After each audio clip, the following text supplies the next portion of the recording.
ஓம் குருவழியே ஆதி ஆதி, ஓம் குருமொழியே வேதம் வேதம், ஓம் குருவெளியே தீபம் தீபம், ஓம் குருபதமே காப்போ காப்போ. ஆனந்த ராகமாய் ஓர் ஆன்மீக பயணம். நீங்கள் பார்த்துக் கொண்டிருப்பது உங்கள் பாக்யம் சேனல். வழங்குவோர் அன்புடன் கல்யாண் ஜுவல்லர்ஸ். இது உங்கள் பாக்யம், எங்கள் பாக்யம். கல்யாண் ஜுவல்லர்ஸ் வழங்கும் பாக்கியம் சேனல் நேயர்கள் அனைவருக்கும் கிருஷ்ணன் பாலாஜியின் பணிவான வணக்கம்.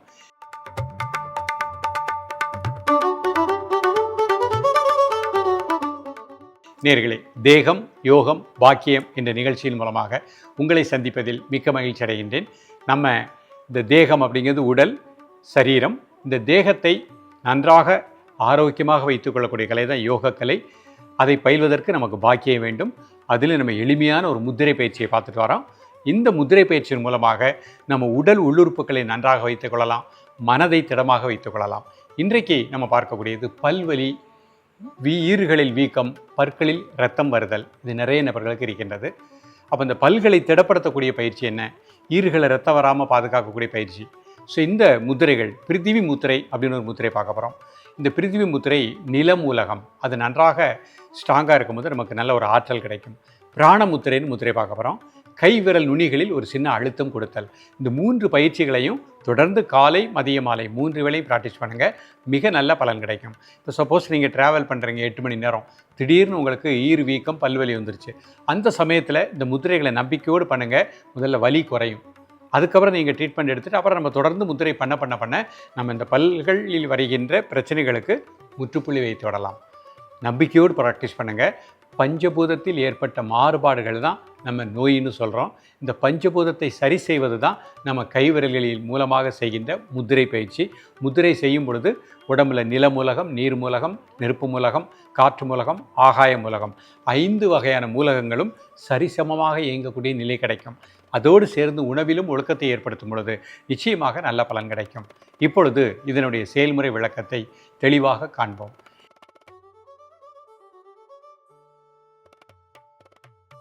நிமிர்ந்து உட்காந்துக்கோங்க. ஒரு 3 முறை மூச்சை உள்ளெழுத்து மூச்சை வெளியே விடுங்க. மூச்சு உள்ளெழுக்கும் போது அடிவேர் வெளியே வந்துடணும். மூச்சு வெளியே விடும்போது அடிவேர் உள்ளே போய்கிடணும்.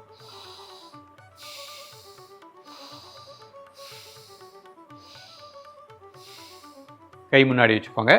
முதல் முத்திரையாக பிரித்திவி முத்திரை பார்க்க போகிறோம். மோதிர விரல், பெருவிரல் நுனி, மீதி 3 விரல் சேர்த்து வச்சுக்கோங்க. நீங்கள் கை மடியில் வச்சுக்கோங்க. ஒரு 3 முறை மூச்சை உள்ளெழுத்து மூச்சை வெளியே விடுங்க.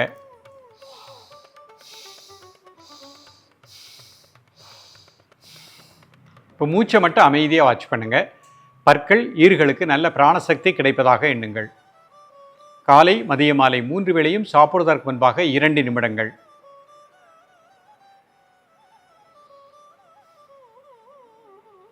பல்வலி உள்ளவங்க 5 மினிட்ஸ் ப்ராக்டிஸ் பண்ணிக்கலாம். ரிலாக்ஸ் பண்ணிக்கோங்க.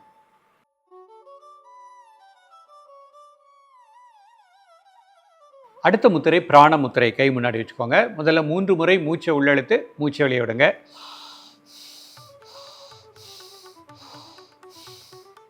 கை முன்னாடி வச்சுக்கோங்க. மோதிர விரல், சுண்டு விரல் அதனோட மையத்தில் பெருவிரல் வச்சுக்கோங்க. பிராண முத்திரை. ஒரு 3 முறை மூச்சை உள்ளெழுத்து மூச்சை வெளியே விடுங்க.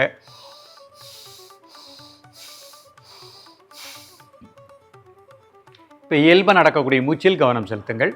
காலை மதிய மாலை 3 வேளையும் சாப்பிடுவதற்கு முன்பாக 2 நிமிடங்கள். ரிலாக்ஸ் பண்ணிக்கோங்க. இப்போ என்ன பண்ணுங்கள், கை விரல் நுனியில் ஒரு சின்ன அழுத்தம் கொடுக்க போகிறோம். கை இந்த மாதிரி வச்சுக்கோங்க. வலது கையை ஒவ்வொரு விரல் நுனியில் ஒரு 3 முறை 1 2 3. அடுத்த விரல் நுனியில் 1 2 3 1 2 3 1 2 3 1 2 3. அப்படி கை மாற்றிக்கோங்க. அடுத்த கை விரல் நுனியில் இந்த மாதிரி நல்லா லேசாக ஒரு அழுத்தம் 3 முறை.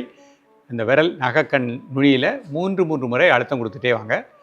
1 2 3 1 2 3. ரிலாக்ஸ் பண்ணிக்கோங்க. இப்போ அப்படியே கை பிரித்திவி முத்திரை வச்சுக்கோங்க. மோதிர விரல், பெருவிரல் நுனி. கண்களை மூடி இயல்பாக நடக்கக்கூடிய மூச்சில் கவனம் செலுத்துங்கள். ஒரு 2 முறை. நேயர்களே, இந்த முத்திரைகளை நம்பிக்கையோடு பயிற்சி பண்ணிகிட்டே வாங்க. கிராம்பு வாயில் ஒதுக்கி வைக்கோங்க. காலை மாலை 2 வேளையும் நீங்கள் பேஸ்ட் வச்சு பல் தேய்ச்சாலும் வேப்ப இலை குச்சியை வச்சு நல்லா பல் தேய்க்குங்க. அது நல்ல ஒரு ஆற்றல் கிடைக்கும். காலை மாலை வேப்ப இலை குச்சியை வச்சு பல் தேய்ச்சிட்டே வாங்க. வேப்ப இலை கொழுந்த நன்றாக மென்று சாப்பிடுங்க. 15 நாட்களுக்கு ஒரு முறை சாப்பிட்டுட்டு காலையில் எம்டி ஸ்டமக்கில் தண்ணி குடிச்சுக்கோங்க. தொடர்ந்து பயிலுங்கள். நிச்சயமாக பல்வலி வராமல், ஈறு வீக்கம் வராமல் வளமாக வாழ முடியும். தொடர்ந்து பயிலுங்கள். மீண்டும் சந்திப்போம். நன்றி, வணக்கம்.